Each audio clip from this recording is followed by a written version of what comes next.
Hey folks, Matt Easton here, Scholar Gladiator. So it's time to do some cutting with the sky piercing sword, or Jian, Chinese Jian sword from Dynasty Forge. I've already done a review of this. I'll put the link below this video to that. But let's take this out into the garden and have a go on some water bottles with it and see how it does. Just before we go into those videos, just to mention, of course, I am not a Chinese swordsmanship practitioner, so I would just use the sword how I see best and judge it compared to other swords that I have cut with. Let's have a go and have some fun cutting.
So I hope you enjoyed that. Just to sum up, I think that generally speaking, this sword cuts pretty damn well.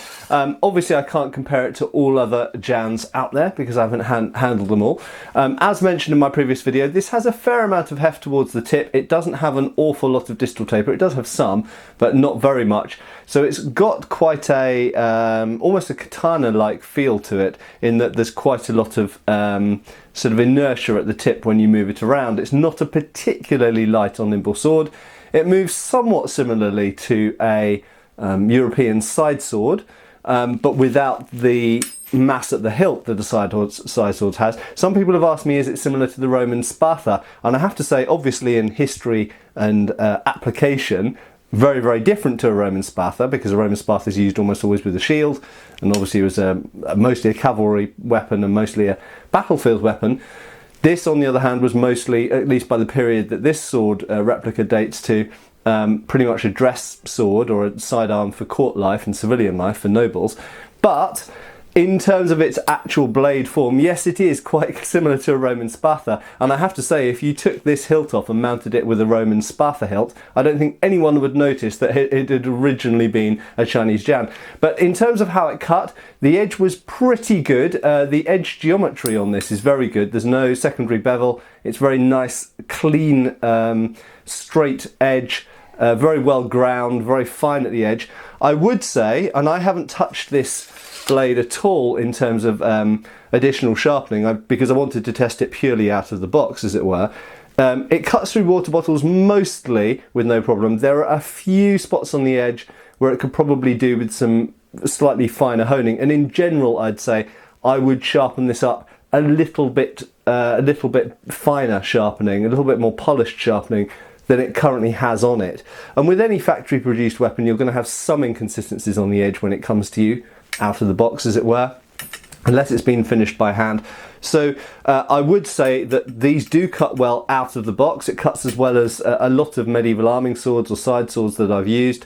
But you can improve the edge slightly and make it more consistent with a little bit of work with a small whetstone, or even just a sort of polishing, perhaps even wet and dry sandpaper, or some kind of polishing medium.